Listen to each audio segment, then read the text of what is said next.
This 39 Dunedin News Bulletin proudly brought to you in association with Alex Campbell's Menswear.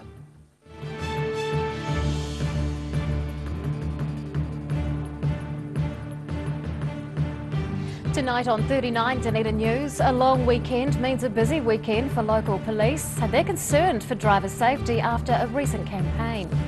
The University Oval Cricket Ground is in line for an upgrade, which may have flow-on effects for the city's economy. And the country's Cuban ambassador visits town as our involvement in a political saga is revealed.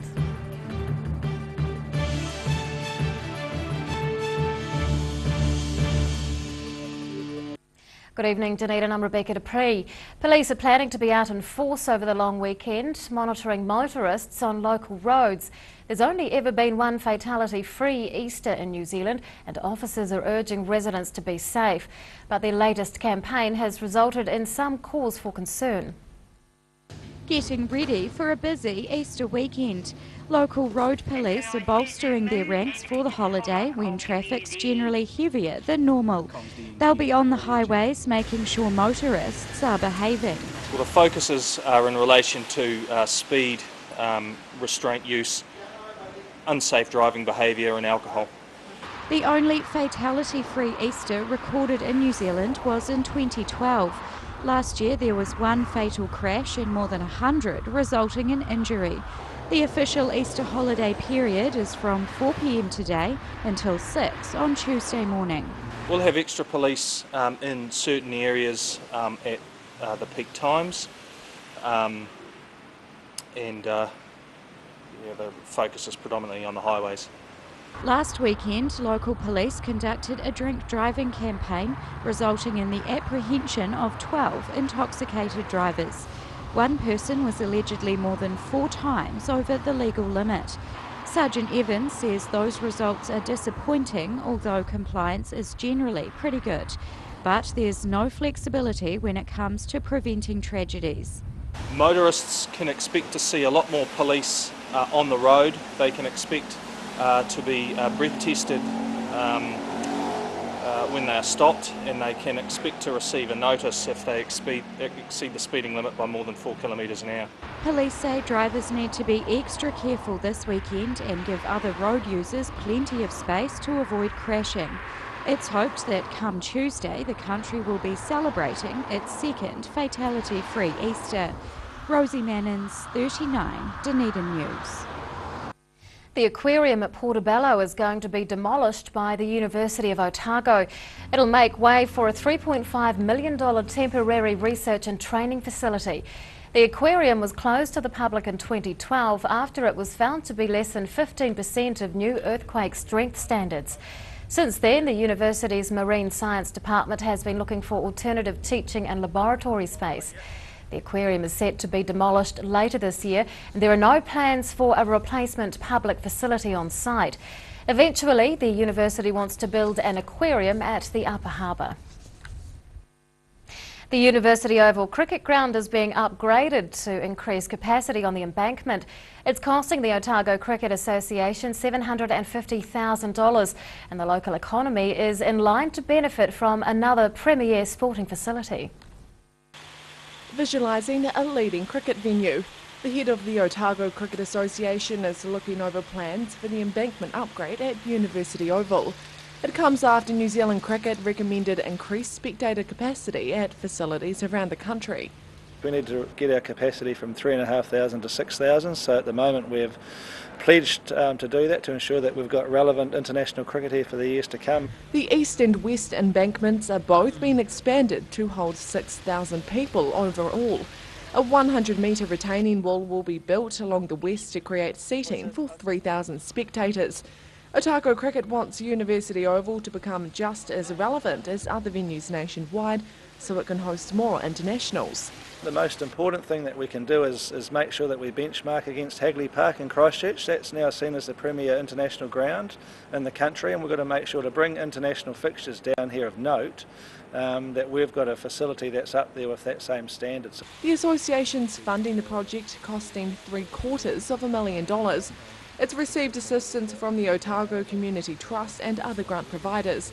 Goggins says the upgraded oval will attract bigger fixtures to the city, generating more revenue for local businesses. If we were to get the likes of, say, South Africa Test match here next year, late February, when the students are in town, 5 days of Test cricket, additional days prior to and after where the teams are here, you're talking about 200 people here. So in terms of the economy, with accommodation, with food, beverage, etc., it's a huge boost for Dunedin City. Initially, the association wanted to install floodlights at the ground, but plans have been put on hold as Dunedin's unlikely to be considered for day-night tests. The embankment upgrade is set to be completed by mid-May. Annabelle Dick, 39, Dunedin News. A local artist has gifted a large work to the city, representing an important moment in Maori mythology. The work by James Bellany was officially presented to the city late yesterday afternoon. It's being displayed in the Civic Plaza near the Octagon, the Central Public Library and Dunedin City Council. The painting is about the moment when the sky and earth were separated in Maori mythology, creating space for living things to grow. The Mayor and other prominent locals attended the work's unveiling. Bellany has done several other large public pieces around Dunedin. Dunedin's involvement in a political saga between Cuba and the United States is being recognised through a public exhibition. It's brought New Zealand's Cuban ambassador to the city as Barack Obama makes his historic presidential visit to Havana. But the ambassador says normal relations between Cuba and America are a long way off. Getting a glimpse of imprisonment. Cuba's ambassador to New Zealand has been in Dunedin opening a public exhibition of works by one of the Cuban Five.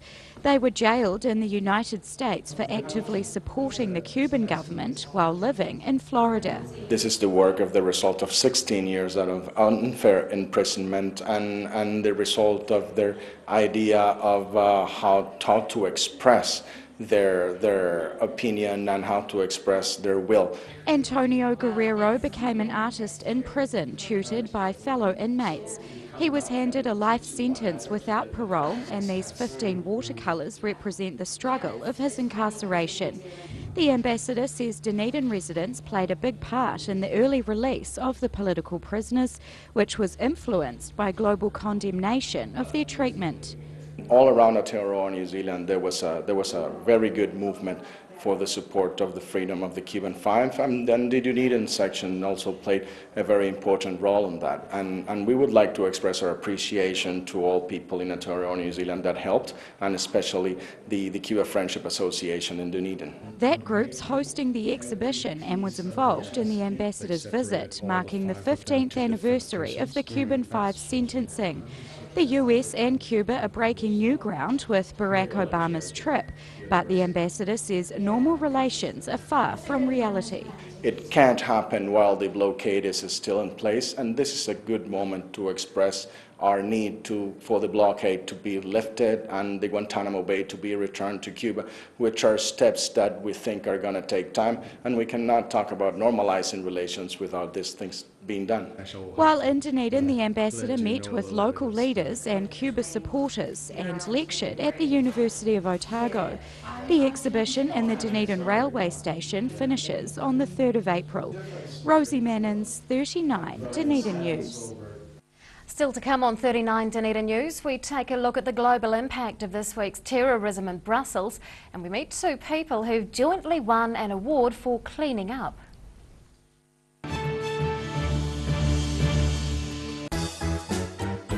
Every reason, every season, we're proud to dress the region. Alex Campbell menswear, it fits.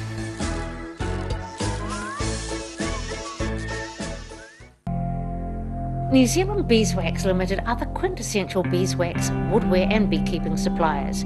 From the amateur beekeeper to the commercial operator, New Zealand Beeswax Limited has the quantity to meet your needs. For great prices, great service New Zealand-wide, contact New Zealand Beeswax Limited on 03 693 9189 or visit www.beeswax.co.nz. Pallet fires are growing in popularity in Otago, with people who want a clean and efficient form of home heating. The sight of a burning flame without the problems of chopping, stacking and carting wood around is a winner. Pallet fires, so easy, so efficient. Are you looking to add a new dimension to your home? A Christie's glasshouse and shed will add value to your property and increase your gardening pleasure, and can be easily ventilated during the day. A Christie's garden shed is a brilliant addition to your backyard, adding to your storage capacity. The great Kiwi glasshouse and shed come in all shapes and sizes, are manufactured in Dunedin, and come in a range of nature-inspired colour steel colours or metallic zinc aluminum finish. Choose the Kiwi shed that has stood the test of time. Choose Christie. Mosgiel Mowers Plus can help you with products to make your garden maintenance jobs easier. Lawn mowers, ride-ons, chainsaws, line trimmers. Sales and service are our specialty. Mosgiel Mowers Plus. Phone 489 3572 22B Gordon Road, Mosgiel. For professional, reliable and approachable service where your dream kitchen design can become an affordable reality, contact the team at Kitchens for Less. Call 455 9973 or visit us online. The team at Caltex North care more about you than just putting fuel in your tank. They care about you and your family. At the Caltex Valley Workshop, the skilled service team care about your safety, extending the life of your car and helping you live more economically. There's a range of modern equipment to give comprehensive warrant of fitness checks and servicing to your vehicle. Come visit your only local in North East Valley and receive 10% off when you book your warrant and service together. That's your friendly Caltex Valley Workshop, 134 North Road, or book online at caltexvalley.co.nz. Grandad loved his family and surfing, in that order. He taught me to surf, and we spent a lot of time in the water together over the years. When he died, I strapped the camera to the nose of his old board and filmed the paddle out at St. Clair. Gillian's played the video on the big screen at his funeral. Grandad would have loved having everyone come out one last surf with him. Gillian's Funeral Services, helping families celebrate the lives of their loved ones for generations. Gillians.co.nz. Ecro Tech Limited have been supplying beekeeping equipment and honey products in New Zealand for over 100 years. A specialist manufacturer of hiveware and plastic products for the beekeeping industry. They are the leading supplier of beekeeping equipment nationwide. For all your beekeeping needs, visit ecrotech.co.nz or call 0800 117766.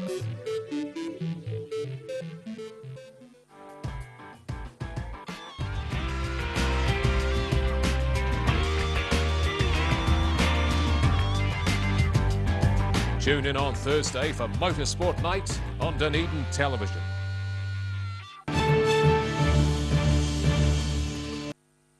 Welcome back. A local manufacturing company is celebrating a 75% increase in its half-yearly profit. Scott Technology had a surplus before tax of $2.8 million for the 6 months to the end of February. That compares to its $1.6 million profit for the first half of 2015's financial year. The company's half-yearly revenue had almost doubled to $42.8 million. Its orders are at a record high, in part due to expanded operations. Scott Technology is now planning to buy part of a German engineering company. And on that note, let's take a look at today's markets. The NZX 50 has closed the day down 6 points. It's now at 6,663. The Dow Jones is down 80 points. And to the exchange rates, and the Kiwi dollar is up against the Australian, the yen and the pound, but we are down against the greenback and the euro.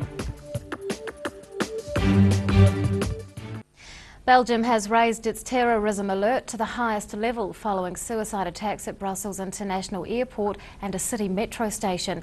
More than 30 people were killed in the bomb blasts, which the Islamic State has claimed responsibility for. International Relations Professor Robert Patman joins us to talk about it. Good evening. Good evening, Rebecca. Should Kiwis be worried about this? I think we should be concerned. It's a part of the world where many Kiwis have a connection. It's the third largest trading market for us. And a lot of people from this country travel there and do business there, so I think it is something that we should clearly be aware of. And of course the problem's not just confined to Europe, although attacks in Paris and now tragically in Brussels have caught the headlines. There have been attacks around the world. Places like Nigeria and Tunisia have also had appalling attacks as well. Is there any discussion about global repercussions? I think it's very difficult to judge at the moment, because I think Brussels is in shock. They've been expecting this, but I think there will be tough language. There's always tough words after incidents like this, And John Key said that the Brussels episode showed why it's important for countries to stay together in the coalition against ISIS. Those words are fine, but I think we must also think what can be done politically as well as militarily to try to staunch ISIS's activities, because clearly it's making a lot of people feel very uncomfortable. Are these attacks likely to be in retaliation to the capturing of the main suspect in last November's Paris attacks? That's a very good question. It's very difficult to ascertain. Two interpretations, that it was retaliation, but there's another interpretation saying that this operation was already in the works. Many of the organisers behind the Paris attacks, in both the beginning of last year and the one that occurred in November 2015, had connections with Brussels. A suburb, Malbec, they were located there and they had connections. So there is also an interpretation this operation was already in the works and they may have brought it forward. But it's very difficult to know at this point in time. We'll clearly learn more. They're going through footage from the airport, CTV footage. So yeah, we'll probably know a little bit more in the next day or so. There's been some talk about this being a good reason to distance yourself from the European Union. Have you heard anything like that? I think people, people at the moment, there's travel warnings, of course, and people are being advised not to go to Belgium unless it's absolutely necessary. And Belgium's in a state of lockdown at the moment. And it's not the first time. It was also in a state of lockdown shortly after the Paris attacks in November. Not necessarily. If you think about it statistically, basically Brussels are quite large populations. Europe has a very large population, Western Europe and East Central Europe. And statistically, this sort of thing, the chance of it happening are quite remote. But, it does add to people's sense of insecurity and vulnerability. So I suppose it is off-putting, yes. Does New Zealand have much of a relationship with Brussels? Yes, it does. We are friends with, we are a partner of NATO on an informal basis. And we are also we are negotiating a free trade deal with the EU. So, as I say, Brussels looms large in New Zealand's political and economic orientation with the external world. So it is important. And the other thing is, of course, we will be affected by any dislocation that results. And there is a concern at the moment that Europe is in a sort of meltdown situation where it's fighting amongst itself over what to do. And this is a big external export market for us. So, and there's also the whole uncertainty about Britain's membership of the EU. So it's all coming, unfortunately we got the makings of a perfect storm in terms of New Zealand's European connection. International Relations Professor Robert Patman, thanks so much for your time. Thank you. Happy Easter. Thank you, you too. After the break on 39, Dunedin News, Keeping the City Beautiful earns awards for some residents, and we'll take a look at the results of this week's online poll.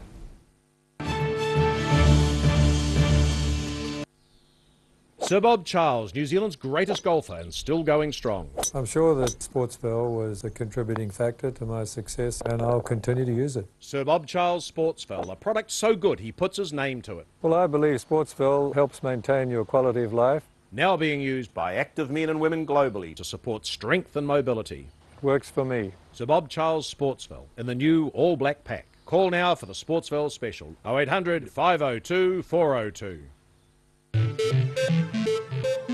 Ecrotech Limited have been supplying beekeeping equipment and honey products in New Zealand for over 100 years. A specialist manufacturer of hiveware and plastic products for the beekeeping industry. They are the leading supplier of beekeeping equipment nationwide. For all your beekeeping needs, visit ecrotech.co.nz or call 0800 11 7766. Christie Glass Houses and Sheds. Good to grow stuff in. The first choice for gardeners for over 100 years. Built to withstand extreme weather conditions and hard work. Full range of options available. Thomas Burns Street across the road from the railway station. Free call 0800 Allens. Bring some more joy into your world by adopting one of our adult animals at SPCA Otago. Call now on 473 8252. Please adopt a pet now. They will love you forever. Mobility Scooters Otago. Mobility scooters, new and used, electric manual wheelchairs, strollers and walkers. Free home demonstration and delivery. Call Tony on 03 455 2875 or visit our showroom, 211 Canudwood Street, opposite Westpac.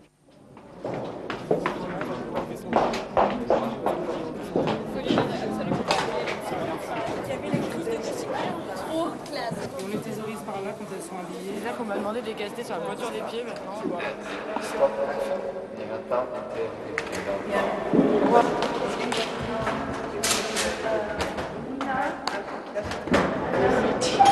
Oui, tu vas voir Marjolaine et le maquillage. D'accord, ok.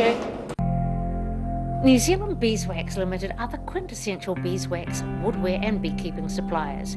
From the amateur beekeeper to the commercial operator, New Zealand Beeswax Limited has the quantity to meet your needs. For great prices, great service New Zealand-wide, contact New Zealand Beeswax Limited on 03 693 9189 or visit www.beeswax.co.nz. Pregnant? Need to talk? 24 hours a day, 7 days a week. Pregnancy counselling services are here to help. It's free, it's confidential. Call us now on 0800 773 462.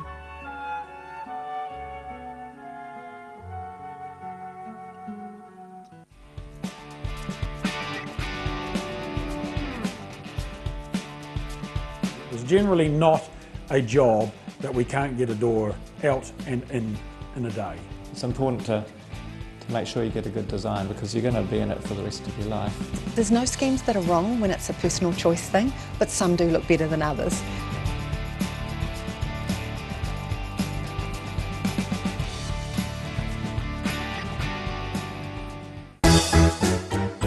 Every reason, every season, we're proud to dress the region.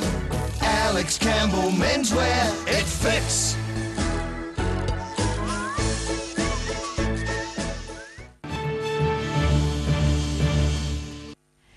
Welcome back. A Keep Dunedin Beautiful award has been presented to a young boy for cleaning up the local coastline.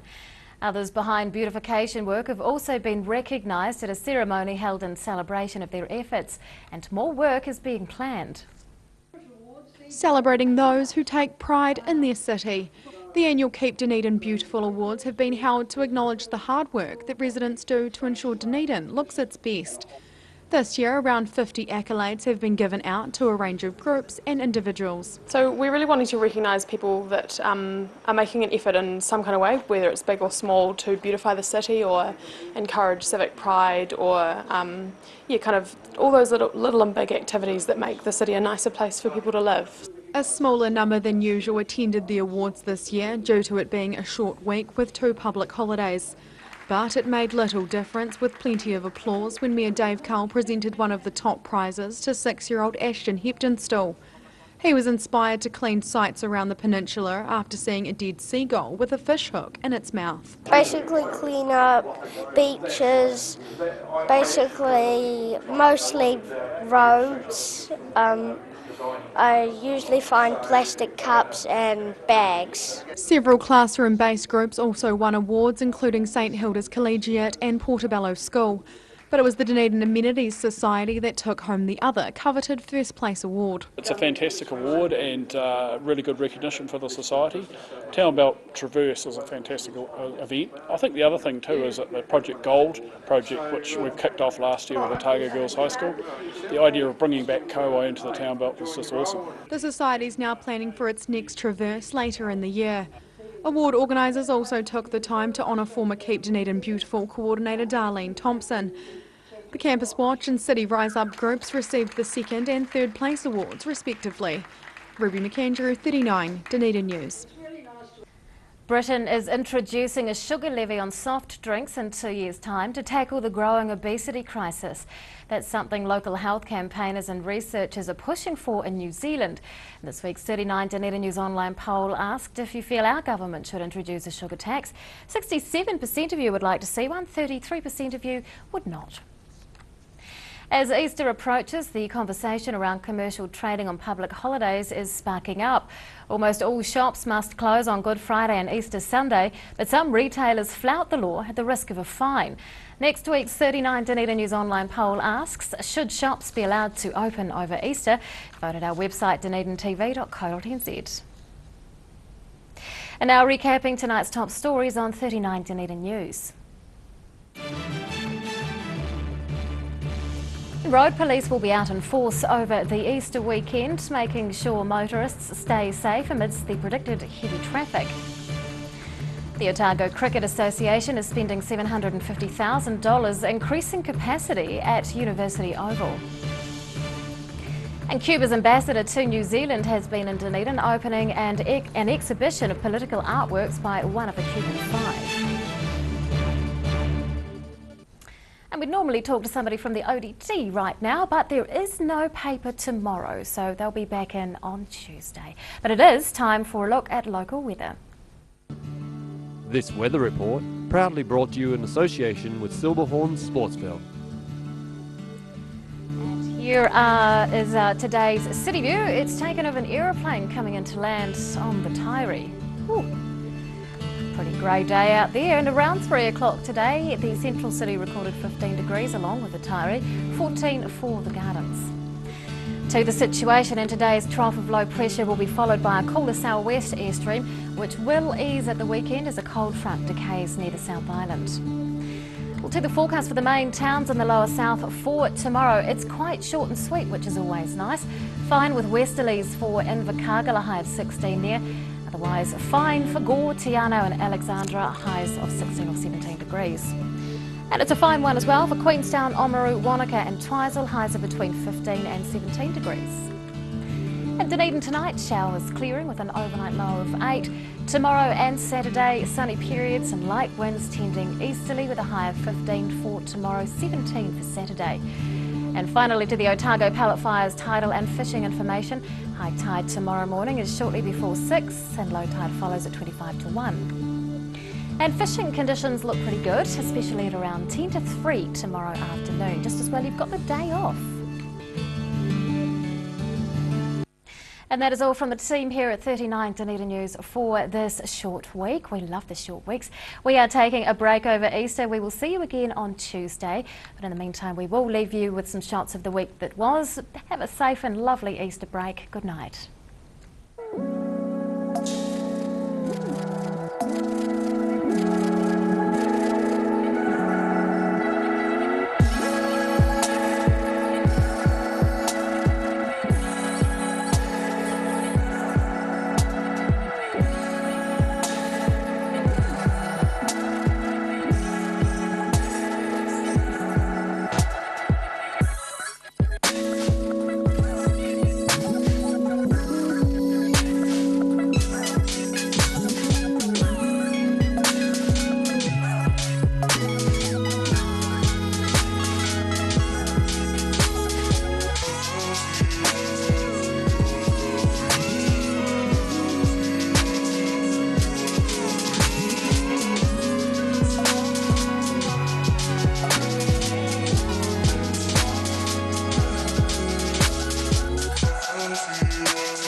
This 39 Dunedin News Bulletin proudly brought to you in association with Alex Campbell's Menswear.